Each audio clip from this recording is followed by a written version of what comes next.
ایما عزیزانو نن موضوع دا مغفرت مبارکی دا احمد اغا عشرہ دا تیر شوا او دا مغفرت عشرہ دو ورځې بعد بشروع شي.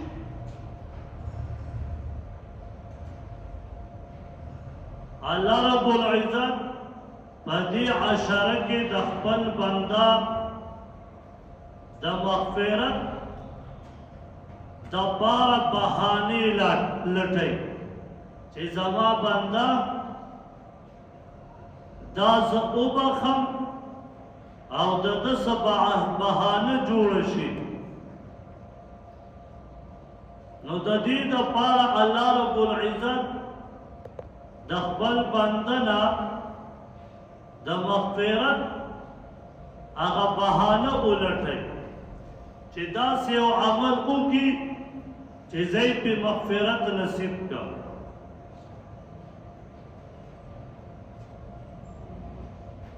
لکه زید بن اسلم رضی اللہ تعالیٰ عنہ فرمائی وی نبی علیہ السلام په یو سفر کې روان دی او یو سړی هغه لاړه او د مرغیو څه بچي د جالې نه راواخیست. وی مرغۍ چې راله خپل بچي وکته نو په جاله کې نه و. نو دغه سړی ولیده چې د دې سره دا بچي په لاس کې و نو هغه مرغۍ هم راغله او دغه سړي سره ځان یې ورکړه چې ما م ونیسه زما بچي ستا سره دي. ځناور هم په خپلو بچو خفه کېږي او دغې مرغۍ د خپلو بچو دپاره خپل ځان هم بندیوان که چې یعنې زم پکې بندیوان کېږم خو چې زما د بچي چې دا زما نه جدا نشي. نبی علیه السلام وکته ورته اوی فرمایل دا ولې؟ وی د الله پیغمبره زه لاړم او ما د مرغۍ بچي وکته نو هغه راباندې ښه ولګېد ما راواخیست او وی لږ ټایم نه و تېر د هغه بچو مور هم راغله هغه مې م ونیوه دا د په لاس کې مې ده.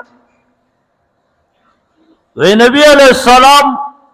وفرمایل چې الله رب العزت د خپلو بندګانانو سره د دې مرغۍ نه زیاته مینه کوي. دې مرغۍ ځان بندیوان که لیکن بچي نه پرېښوده نو د دې به د خپلو بچو سره څومره مینه وه وی د دې نه زیات الله رب العزت په خپلو بندګانو مهربان دی. او بیا یې هغه صحابي ته وفرمیل شا به لاړ شه او دا بچي او دا مرغۍ په مغه جاله کې خوشي که. نو الله رب العزت د خپل بنده سره دومره مینه کوي. بعضې خلق وایي که نه وی د اویاو میندو نه زیاته مینه یا د اویاو میندو عمره مینه الله رب العزت د خپل بنده سره کوي. حالانکه د اویاو والا حدیث دا کمزوری دی. علما لیکي وی دا بعضې خلق دغه مقدار والا بیانوي چې اویاوې نه وی دا الله رب العزت خپل بندګانانو سره د اویاو نه زیاته مینه ده. پته یې نه لګي 100 میندو 200 300 نیاد نه دی معلوم مقدار دومره الله رب العزت د خپل بنده سره مینه کوي. الله رب العزت کله چې د مذکر سړي یعنی د سړي ذکر کوي نو صیغه والا دا والا د مذکر پکار وي او کله چې د زنانه ذکر کوي نو هغې ته به لفظ صیغه هغه به د مؤنث راوړي لیکن الله رب العزت په سورة الفجر کې دلته خلقو ته خطاب کوي لیکن صیغه د مذکر په ځای مؤنث راوړي سوئی اللہ رب العزت فرمائی فدخلی فی عبادی دلتا اللہ رب العزت خپل مینه ښکاره کړه ولې په نسبت د پلار او د مور کې په دواړو کې زیاته مینه د مور وي د خپل بچي سره نو الله رب العزت چې ذکر کوي نو صيغه د مؤنث ذکر کړه فدخلی فی عبادی داخل شه اے زما بندا ودخلی جنتی داخل شه اے زما بندا جنت تا نو ټولې صيغې د مؤنث راوړي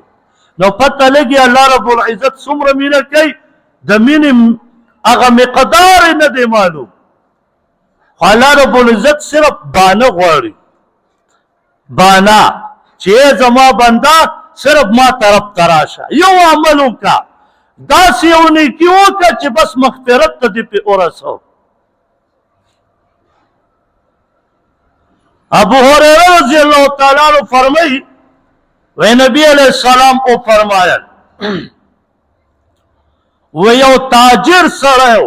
هغه به تجارت کو او چې په چا باندې به قرض او دغه قرضدار به غریب و نو خپل نوکرانو ته به ویل چې کچرې هغه سره قرض نه و نو تنګوی به نه مهلت ورکوئ او که مهلت هم ورکوي ورسره نه وي وله معافې کوئ خو پام کوئ چې غریب سړي له به تکلیف نه ورکوئ وی کېدی شي الله رب العزت په موږ باندې رحم وکړي نبی علیہ السلام فرمائی وی دغه سړی الله رب العزت په دې یو عمل وبخه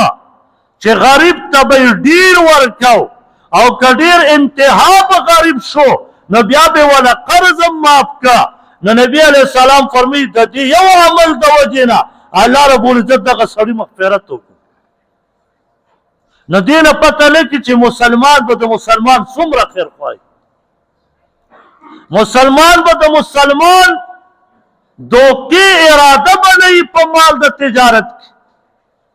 د مسلمان به بل مسلمان سره په تجارت کې د مرۍ ماتولو اراده نه وي بلکې داسې تجارت به کوي چې دته پته وي چې ماله د الله ګټه هم راکړي خو لیکن چې مسلمان ته تکلیف ونه رسوم دوکه ونه کړم فراډ ونه کړم دا د مسلمان سره خیرخواهي ده او دا به کوي ابو هريره رضی اللہ تعالی عنہ فرمای وی نبی علیہ السلام او فرمایل چې یو فاحشه زنانه وه هغې به بدکاري کوله و یو ځل یو کوهي ته راله او د هغه کوهي نه یې ځان ته اوبه راوویستې او په خپله یې اوسکلې اوس بدکاره زنانه وه وی د کوهي په غاړه یو سپی وکته چې ژبه یې راایستې ته و تږی دی او کوهي ته خو سپی کوزېدی نه شي نو هغې زنانه خپله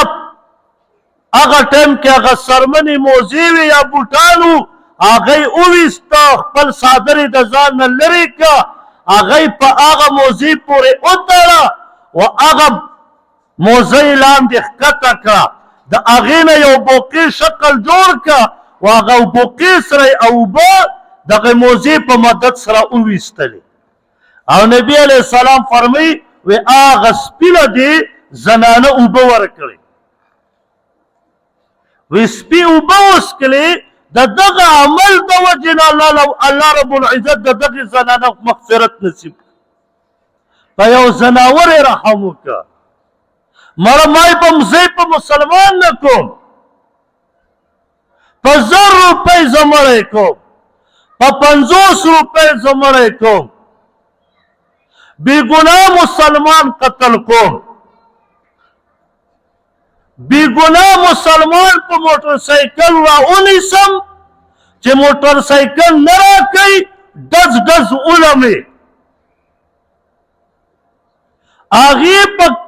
زناورو باندې رحم وکړه، الله وبخه. ای مسلمانه ما ورته دومره پرېوتو چې ما ورته په مسلمان باندې رحم نه کوو. په دې روژه کې هم په لارو شکو والا ناست وي او هغه به ستا نه موبایل اخلي، ستا نه به موټر سایکل اخلي، ستا د جیب تلاشي به کوي، لیکن تا به لوټ کوي، تا به لوټ کوي. او دا د مسلمان څخه دا ظلم نن شروع دی. دوکانداران د دوکاندارۍ په شکل کې لوټ کوي، غلې د غل په شکل لوټ کوي. داسې نه چې ټول دوکانداران نیکان خلک هم پکې شته، خو چې ته ولګېر شې. ما یو دوکاندار نه تپوس وکړه په کوواټۍ کې، ما ورته وویل چې رښتیا به راته وایې، درو خبره به نه کړې. ما ته وایي ته څوک یې، کوم ځای نه راغلی؟ ما زه داسې ورکوټی غوندې ملا یم. ما ته وایي چې ښه استاد بیا دله صحیح خبره کوم. وایي مونږ ګټه د سړي نه نه شو کولی، مونږ ګټه د زنانو نه ډېره کوو. نو ما ورته وویل چې ما زنانو خو په کورونو کې داسې ټوپونه وایي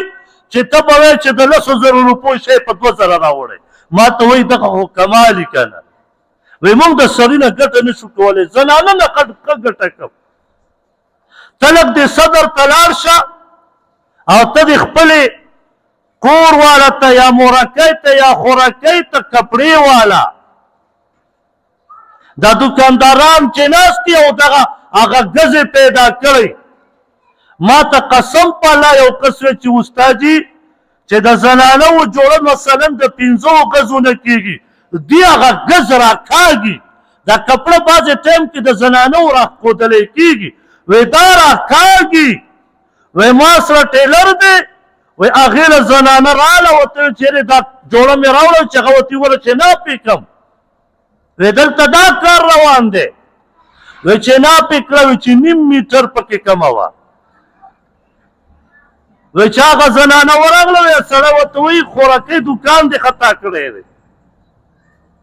وی والله استاد جي وی راکاږي کپړه. وی چې دا چې لږه اوږده شي نو په یو ګز کې چې دا 1.5 میټر وباسي، نو په 5 ګزو کې او په 10 ګزو کې 1 ګز کپړه دله بچت شوه.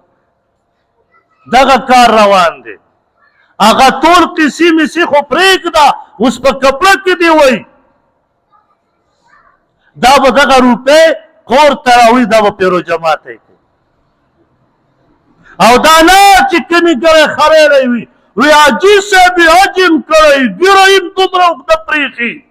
وی نوم پورې خو یې ګیره رارسي. وی تکبیر الله ترې نه پوت کېږي، په اول صف کې ولاړ وي، لیکن چې ورشي نو ګز دله راکاږي، کپړې دې اوږدې شي، 5 ګزو په ځای به 4.5 ګزی.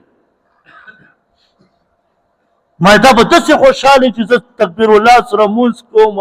ما ورته وویل چې حاجي صاحب مونځ مه کوه، ځان ته په دوکان کې کوه، روژه مه نیسه.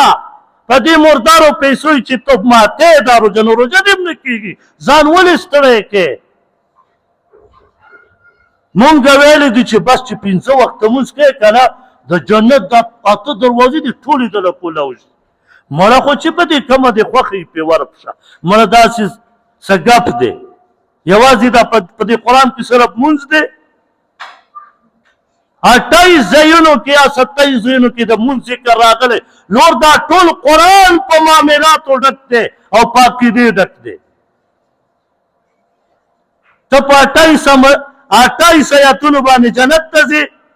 او دا 6666 چې کم دي په دې کې دا نور چې کم پاتې شو، دې باندې به لور خلک عمل کوي الله مو دې معاف کړي اوس هم موږ سره ته توبې وخت شته چې سړی توبه وباسي چې یاله نه به کوم دغسې مونږ بس په حج او په عمرې او په فرض مونځ او په روژه باندې بس یعنې چې جنت مې وګټه وربشي دا جنت داسې معمولي شی خو نه دی الله رب العزت خپل حق معاف کوي خو پردی حق الله نه معاف کوي دا ځان ذهن کې کېږده مونځ کې د کمی راغلی الله رب العزت مهربانه دی مونځ به دله معاف کړي خو لیکن پردی حق نه معاف کېږي څو پورې چې د سړي نه معافي نه یې غوښتي او یا د قیامت په ورځ د سړی معاف کړي مونږ مسلمان په تهجدو کې پردی حق معاف کړو د عبدالله بن عباس رضی الله تعالی عنہ فرمایي وی نبی علیہ السلام او فرمایل وی او یا زره خلق دا به الله رب العزت بغیر د حساب او کتابه جنت ته الله داخلوي کم کم خلق چې دا دوه کاره پکې نه وي الله رب العزت به او یو زرو کسانو کې دغه هم شاملوي الله مو دې پکې راولي یو هغه کس چې هغه نه په چا دم اچوي او نه چاته کینی چې په ما دم واچوه خو هغه دم نه دا منترو والا دم ته مراد دی دا بعضې خلک منتر وایي که نه په قرآن کې د هغې ذکر او نه په حدیثو کې او د ځان نه وله دمونه جوړ کړي دي او بده وایي او بس چو ویزه نو دغه دم چې څوک کوي نو دا په دې اویاو زرو کسانو کې نشته دویم هغه کس چې فال نیسي فال څه ته وایي فال دې ته وایي وی یارې نن سار وختي مې په پلان کې نظر لګېدلی به دوکانداري مې به خرابوي یا ووایي یارې جي په مونږ باندې توره کپړه راس نه ده یا ووایي جي په مونږ سپینه کپړه راس نه ده بدفالي ځان ته په خپله نیسي او یا چې ښه ګاډی والي نو توره کپړه ورپسې شاته وتړي یا توره چپه ورپسې وتړي وی د نظره نشي یا چې څوک کور جوړ کړي د اس هغه نالونه چې د اس تخپو ته وایي هغه راوړي او د ګیر د پاسه به په میخ ټک وایي یا به توره کپړه د کور د پاسه د ګیر د پاسه ځوړنده کړي دغه فتپالي کافر هم نه نیوه مسلمان یې نیسي نو دغه کس په دې اویاو زرو کسانو کې نه دی داخل او په دې کې عکاشه رضی الله تعالی عنہ پاسېده او طرز کې یې د الله پیغمبره ماله دعا وکړئ چې الله رب العزت په دې اویاو زرو کسانو کې ما داخل کړي نبی علیه السلام ته فرمایل ته پکې داخل شوې بیا یو بل صحابي پاسېده نبی علیه السلام ته فرمایي قم اجلس کینه بس کینه اجلس کینه بس سبقت هغه وکړه عکاشه رضی الله تعالی عنہ حالانکه صحابه ټول جنتیانو لیکن دا مونږ ته نبی علیه السلام وښوده چې دا منترې دا د ځان نه دمونه دا نشته په اسلام کې او دغسې بدپالي نیول دا نن په معاشره کې څومره عام دي ته خو چاته ووایه چې هلکه دا داسې دا په مونږ راس نه راځي د اویاو اتیاو لکو روپو ګاډی به او د لسو روپو په چپړو به ټول شرمولی شاته به یې پورې چپړ تړلی یا به ورپسې هغه دا چې ښه جمعداران پرې صفایي کړي هغه کپړه به یې ورپورې تړلي نو په دې نظر ماتېږي خو دا د مسلمان نن سبا دغه شی رواج دی دا به مسلمان کوي یو کس دی هغه د خاکې ماکې جوړوي مونږ خو چې دا کله د خاقو د ډرامو والا وګورو که نه مونږ ویل کافر دی داسې دی په پټ اړیک لګو لیکن والله بعضې پکې داسې خلک شته چې د هغې عقیده ګورئ داسې عقیدې څه چې قرآن ویلي یو کس تللی دی یو ونه ده او غټه ونه ده او په هغه ونه کې خلک لګیا دي او دومره کپړې راوړي او په ونې پورې تړي نو هغه سړی په ویډیو کې وایي و چې د دې خلقو په دې عقیده ده چې په دې ونې پورې د کپړه وتړه نو تاله به الله پاک نارینه اولاد درکوي نو هغه ونه یې ټوله د کپړو نه ډکه کړې ده ته سوچ کوه دغه کار کافرو کو د عمر رضی الله تعالی عنہ د نبی علیه السلام په دور کې یو ونه په خدایتوب نیولې وه و چې دې لاندې چې کینې دا کار دې کېږي دا عمر رضی الله تعالی عنہ هغه ونه یې کټ کړه نو دغه علاقې والا ته په کار دا دي چې د عمر رضی الله تعالی عنہ سنت پوره کوي ورشئ او دا ونه د میز نه کټ کوي بچی دې له پاتې شو چې په ونې پورې تړپ کپړې تاسې چې بچی وې مغه دا بجرګر مولوي صاحب رحمت الله کیسه خو مې دله کړې وه ختم په شپه یو کس ورته راغی ویل چې ما له یو تعویض وکړه اولاد مې نشته تعویض یې وله وکړه او چې داسې روان شه چې ورته وایي فرمایل دی خو واپس شه واپس راغی ولې وی یوازې زما تعویض ته یې پرې نه دی بیخ دې وځه تم څه کوه مونږ نن سبا بچي په تعویضونو راغونډو مونږ کاروبار په تعویضونو راغونډو والله که دا کاروبار په تعویضونو کې دی د مولا نه به د هېچا کاروبار زیات نه وي مولا به په لنکوزرو کې ګرځېدی چې دا تاله په 20,000 او په 1,000 تعویض کوي هغه د 1980 او د 1970 والا موټرسایکل باندې ګرځي ورته ویل لنکوزر ځان ته واله ځان ته تعویض وکړه چې په لنکوزر کې ګرځي دا مونږ اسلام نن سبا خلقو تعویضونو ته راوړی څوک به کښېني ټوبه ټوکېږي په ما باندې چا تعویض کړی جادو یې را باندې وکړه دا یهود او نصارا او قادیانان په امریکا کې او په دې ځایونو کې دي وی هغې را باندې جادو کړی دی انلاین زه په پاکستان کې خو په ما باندې انلاین جادو کړی نو چې په تا باندې انلاین جادو کو خو ته د خپل ځان دم که انلاین چې دغه جادو مات کړي دا پکې لا پاتې وه ښه انلاین جادو مو سره ووته الله مو دماغ کې مړه د دین نه یو مسخرې خلقو جوړې کړي یو پکې وایي چې که څوک دا وایي چې دا زه نه منم ما څه دې په دلایلو کښېني ته ما ته په قرآن او حدیث اجماع و قیاس کې دا وښایه چې انلاین جادو کېږي ما بیلو درته وګټه په نبي علیه السلام خو په ویښتو جادو شوی و د باندې انلاین څنګه جادو کېږي خو چې غلطه خبره دې وکړه دې خلقو ته پکار دا دي چې ووایه چېرې بچي زه خطا شوم انسان دې غلطي کېږي بس خبره ختمه نه هغه اوس غلی ناست دی دا لاندې شاګردان یې اوس جوابونه کوي ته به وایې چې دا داسې علامه ابن تیمیه رحمه الله راغلی دی چې دا د مؤسسو په دایره کې نو انلاین دلیل راته وښایه بس در سره منم خو داسې والله د دین نه خلقو یو ګپ جوړ کړی دی خلقو د دا دین داسې حالن کې دا دین داسې نه دی دین زموږ ډېر زیات ښکلی دی خو موږ نن سبا ولټه کړی الله پاک دې موږ او تاسو داسې بېدینۍ نه بچ کړي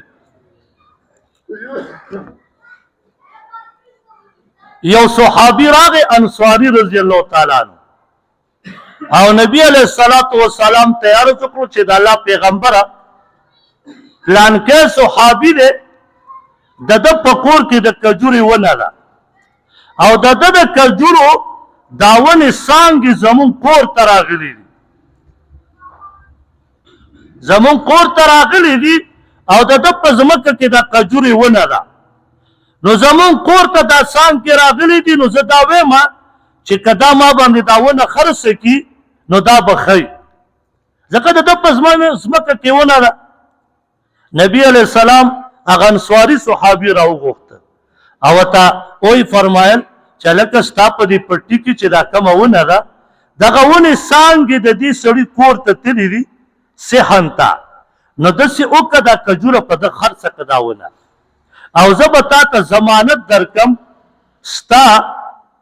د دې وی کجورې چې الله رب العزت به د دې بدله په جنت کې درکوي دغه صحابي ورته عرض کړي د الله پیغمبره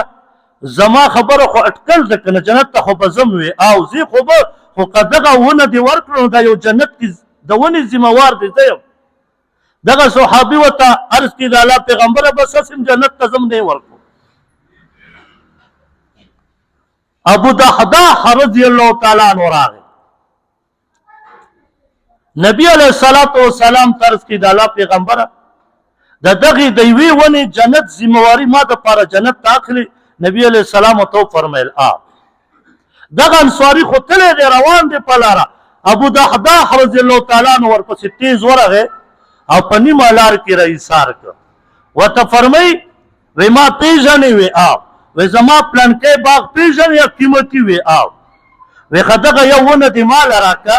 او زما 600 ونې د کجوري دي او زما د ونو باغ د کجور هغه خو ته پیژنې مشهور دی وی بالکل وی هغه ستاسو د یو ونه ماله راکړه هغه ورته وویل واله ستا شوه خوشحاله شو چې په یو ونه کې 600 ونې ماله خلک راکړي نبی علیہ الصلوۃ والسلام تراغه و تارس کی د الله پیغمبره ما دغه یو ونه د جنت د پاره واخیستا او دغه لوري ونې می ټولې دله ورکړي او دغه صحابي را وغواړه او ورته او فرمایي چې ابو دحداح رضی الله تعالی عنہ دا ونه تعالی داسې درکړه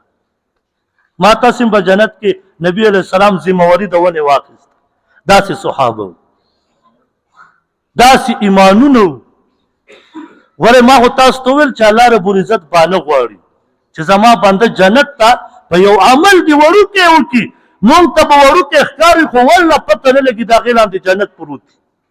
نن سبا دا غربت خو ډېر زیات عام دي کاروبارونه خراب دي نو اوس وخت کې د غریبانانو ډېر خیال وکړو